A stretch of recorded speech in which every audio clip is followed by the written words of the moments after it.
근데 우리가 하다 보면 운영적 CRM, 아까 전에 분석적 CRM 이렇게 얘기를 합니다.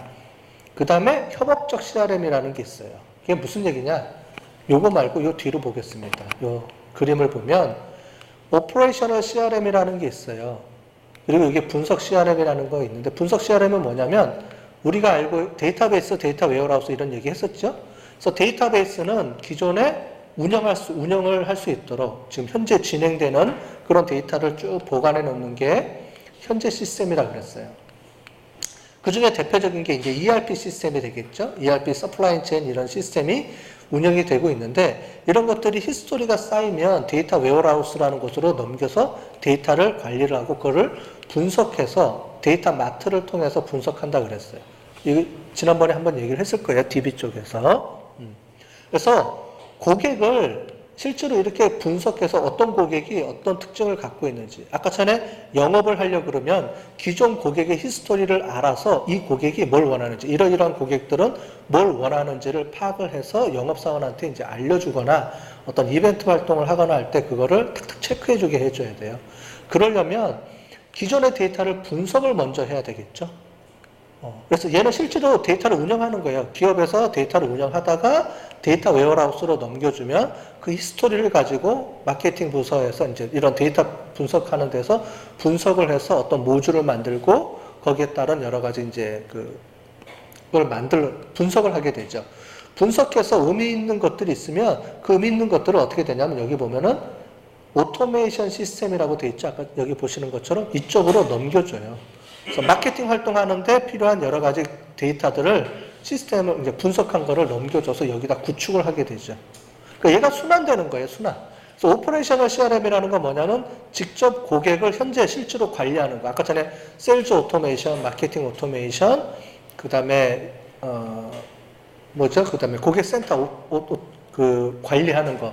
실제로 운영을 하다가 이쪽 데이터 웨어하우스 쪽으로 데이터가 차곡차곡 쌓여서 넘겨주면 그걸 분석해서 다시 분석한 결과를 토대로 해서 다시 오퍼레이셔널 CRM 쪽으로 와서 여기서 다시 시스템이 재구성되고 이런 식으로 돌아가는 걸 얘기하는데, 그때 얘기하는 게 어널리티컬 CRM, 분석 CRM은 분석하는 걸 얘기하는 거다. 데이터 마이닝 기법을 통해서 분석해서 어떤 패턴을 끄집어내는, 고객 패턴을 끄집어내는 이런 걸 얘기하는 거고요. 실제로 얘는 운영하는 거. 그래서 이렇게 두 가지로 구분을 합니다. 시스템 상에서 구분을 하는데, 아까 전에 그 고객 서비스 쪽에서는 이제 여기가 연결이 되는 거죠. 콜라보레이티브라는 거는 고객하고 접점해서 연동되는 시스템을 우리가 얘기를 합니다. 크게 이 세 가지로 구분이 된다라고 보시면 되고요.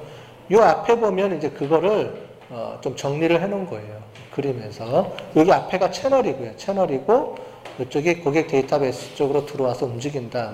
밑에 게 이제 운영 시스템을 얘기하는 거고, 이건데 이 그림보다는 뒤에 이 그림이 좀 더 정확하게 표현이 돼 있죠? 이걸 보시면 될 것 같아요. 이런 시스템을 통해서 아까 전에 핵심 고객을 발견해 낸다고 하는데, 그거를 우리가 커스터머 라이프타임 밸류라고 합니다. 그래서 그거를 고객 생애 가치라고 얘기를 하는데, 그게 뭐냐면은 이제 다양한 시스템에서 분석하는 것도 있고요. 그게 분석하는 게 있어요. 혹시 다음 학기 때 ECRM 수업을 들으면 이제 이런 것들이 나옵니다. 그래서 보시는 것처럼 이렇게 돼 있어요. 사람들이 있는데 이 사람들이 매출액이 있어요. 매출액이 있고요. 공업 마진은 뭐냐면 매출액의 몇 퍼센트, 순이익을 얘기합니다. 실제로 이거는 상품을 얼마만치 구매했는지, 공업 마진은 그 중에서 20%가 마진일 수도 있고요. 30%가 마진일 수도 있고, 틀리니까 그 마진이고요.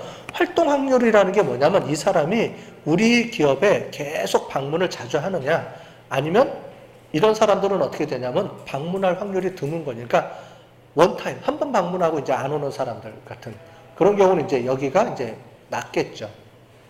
그래서 활동 확률은 뭐냐면 자주 방문하고 계속 우리한테 물건을 구매하는 사람들의 그 확률적인 걸 나타내 줍니다.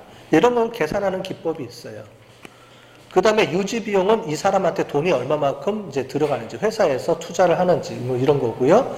기간이 있고요. 획득 비용하고 이렇게 돼 있어서 CLV를 이걸 가지고 이제 계산을 해냅니다. 이제 나중에 이제 계산을 해내면 무슨 얘기냐면은 김길동은 한 번에 200만 원어치를 매출을 했어요. 근데 이 사람은 원타임이에요. 한 번 하고 다시는 방문하지 않을 확률이 높은 사람이에요. 그랬을 때 이 사람의 평생 가치는 우리 회사의 가치로 따져봤을 때는 6만 원 정도뿐이 안 되는 거죠. 근데 이 사람은 박길동이라는 사람은 70만 원 정도를 구매를 했지만 실제로 우리한테 계속 자주자주 방문하는 사람이에요. 그러니까 70만 원, 다음에 30만 원, 또 뭐 50만 원 이렇게 해서 한 번에 왕창 사지는 않지만 꾸준히 계속 사서 앞으로 평생 동안 우리 회사에 얼마만큼 물건을 구매할 거냐라고 따져봤을 때 한 74만 원 정도 매출을 줄 수 있다라고 본 거죠. 그럼 이 둘 중에 누가 더 우리한테 로얄 고객이냐 이거예요. 그걸 분석하는 기법이 CLV라는 겁니다. 커스터머 라이프타임 밸류. 즉, 한 타임에 딱 사는 사람이 진짜 고객이냐, 매출액만 가지고 따지면은 김길동이 우리한테 우수 고객으로 보이겠지만 그게 아닐 수 있다는 거죠. 그걸 보자는 게 이제 CLV입니다. 이런 것들이 이제 이제 CRM에 내장이 돼 있어서 이제 이런 거를 이제 구축할 수 있도록 만들어주는 거죠. RFM이라는 것도 있어요. RFM 분석 기법이 있는데 이거는 뭐냐면 리센시, 최근에 많이 온 사람이냐, 파이낸스, 돈을 얼마, 그러니까 횟수, 그 다음에 머너터리 같은 경우는 이제 돈을 얼마만큼 썼느냐, 이걸 가지고 라이프타임 밸류, 그러니까 고객의 순위를 매깁니다. 여러분들 고객에 딱 들어가면 여러분들 A등급, B등급, 실버 고객, 골드 고객, 실버 고객 뭐 이런 거 있죠? 그런 것들이 이 RFM이라는 분석 기법에 의해서 여러분들 등급이 매겨져요. 그러니까 자주 방문하는데 뭐 와서 얼마 안 사갖고 가는 고객이 있고, 한 번에 많이 사가지만 자주 방문하지 않는 고객이 있고, 뭐 이런 걸 가지고 점수화를 매겨서 이제 순위를 매깁니다. 이제 이런 것들을 운영하려고 그러면 이제 당연히 CRM 시스템이 구축이 돼서 운영이 돼야 되겠죠. 그래서 고객 관리 시스템의 비즈니스 가치는 고객 만족이 올라간다 이런 걸 보시면 되고요. 그 다음에 천이라고 얘기를 합니다. 마케팅에서는 천이 뭐냐면 해지 고객, 이탈 고객을 천이라고 하는데 이제 이 관리를 CRM을 통해서 관리를 하게 되면 천이 감소를 하게 되죠.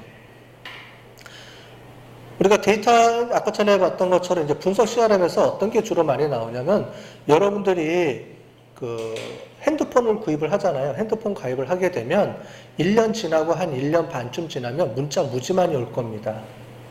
뭐냐면 싸게 공짜로 할 테니까 연장하세요. 새로운 핸드폰 기계 나왔으니까 새로 구매하시면 위약금을 내가 다 물어주겠습니다. 이런 거 문자 많이 오죠? 전화도 오고. 그런 게 뭐냐면 실제로 이런 KT나 통신회사에서 분석을 해봤더니 구매한 이후에 여러분들 유지율이 얼마나 될 수 있을 것 같아요? 이탈률이? 이탈 기간이. 2년이 안 돼요. 2년 되면 바꾸는 줄 아는데 2년이 아니고 18개월에서 2년 사이예요. 그러니까 18개월에서 24개월 그 사이에 핸드폰을 바꿔요. 핸드폰을 바꾼다는 건 뭐냐면 핸드폰을 그냥 기존 거를 바꾸는 게 아니고 이동하는 거예요. 이동. 통신사를 이동하는 경우가 많아요. 그래서 기업 입장에서는 어떻게 하느냐? 18개월쯤 되면 아까 전에 봤던 건 이벤트를 발생을 시킵니다.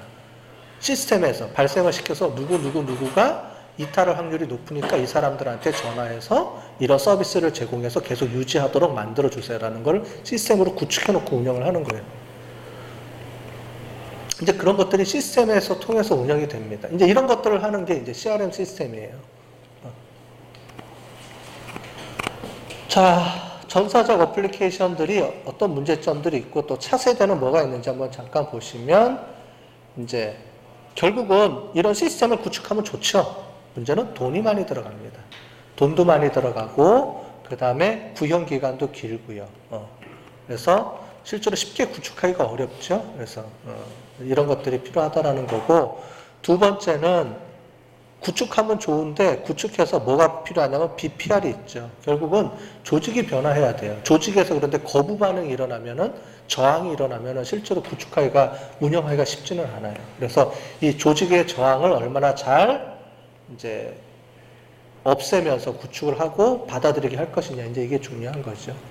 그다음에 스위칭 코스트도 있고요.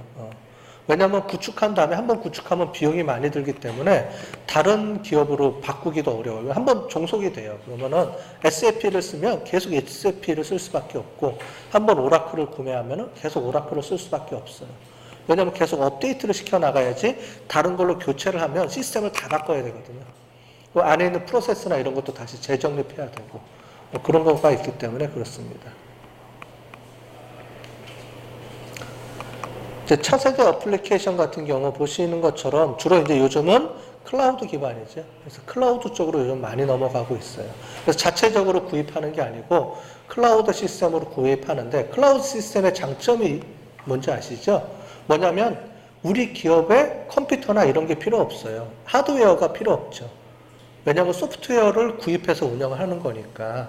그래서 하드웨어를 관리하는 인원이 필요 없고, 그런 클라우드 컴퓨팅을 운영하는 업체에서 운영해주는 인터페이스만 우리가 사용해서 쓴 만큼만 쓰면 되기 때문에 아마 그렇게 될 겁니다. 아마 더존이나 이런 것도 지금 클라우드 지금 운영하는 걸로 알고 있거든요. 그래서 직접 가서 우리 기업에 쓰는 게 아니고 다 클라우드 시스템을 연동해서 우리 기업의 일정 부분을 할당해서 다 쓰는 거기 때문에 그렇게 보시면 되겠어요. 그 다음에 SOA라 그래서 이런 서비스 시스템 간에 외부로 다 연동시킬 수 있도록 다 만들어주죠. 그래서 서로 다른 벤더들끼리라도 같이 연동해서 쓰는 겁니다. 뭐냐면은 ERP, SCRM, SCM을 한 업체를 통해서 같이 쓸 수도 있고요. 그렇지 않고 ERP는 어떤 제품을 쓰고 SCM은 어떤 제품을 쓰고 이렇게도 구축할 수가 있거든요. 그럴 때 서로 간에 서로 다른 시스템을 운영할 때 이제 이런 것들을 통해서 서로 연결할 수 있도록 웹을 통해서 이제 중간에 이제 하나를 거쳐서 할 수 있도록 해주는 거를 우리가 SOA라고 하는데요. 이제 이런 것들이 이제 연결할 수 있도록 벤더들이 다 지원을 해줍니다. 요즘 이제 그런 게 있다라고 보시면 되겠습니다. 그 다음에 이제 소셜 CRM 쪽도 이제 많이 나옵니다. 그 기업에서는 고객하고 연동할 때 기업 자체적으로 이제 페이스북이나 아니면 트위터랑 연동해서 기업 내부 시스템으로 관리할 수 있도록 해주는 그런 것도 있어요. 신기하죠? 이런 것도 있고. 비즈니스 인텔리전스라고 분석해주는 것도 있는데, 이 비즈니스 인텔리전스는 요 다음 챕터가 이겁니다. 그래서 앞에 2장을 빼고 우리가 9장 다음에 바로 12장으로 연동해서 이제 수업을 할 거예요. 요거는 조금 이따 다시 보여드리도록 하겠습니다. 이게 배치블루의 이제 배치북이라는 건데, 이게 소셜 네트워크를 통해서 여기 보면 이제 트위터라든가 페이스북하고 이 시스템이 연동시켜 주는 거예요. 그래서 고객을 관리해 주는 거죠. 그러니까 옛날처럼 고객 관리를 이제 페이스북이나 이런 걸 통해서 이제 관리하게 해 주겠다라는 얘기예요. 고객 관리 자체를. 왜냐하면 페이스북하고 이렇게 연동되기 때문에 대부분. 그러니까 지금은 우리가 영업하러 왔다는 게 아니고 서로 친해져야 되는 거죠. 친해지는 것처럼 보여지게 해서 거기에 자연스럽게 영업이 이루어질 수 있도록 하기 위해서 이제 이런 걸 하는 거예요. 그래서 이렇게 한다, 이렇게 보시면 되겠어요. 요거는 이제 오라클의 비즈니스 인텔리전스 엔터프라이즈 이제 이런 것들이 구축이 돼서 운영되고 있다. 이제 이런 게 이제 인텔리전스 이제 프로그램들입니다. 자, 그렇게 보시면